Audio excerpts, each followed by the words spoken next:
मतलब वो अलग ही लेवल का बंदा था।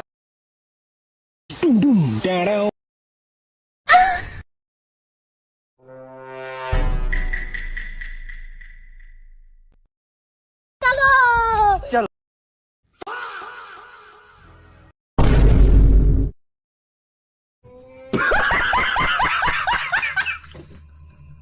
मगर लाडले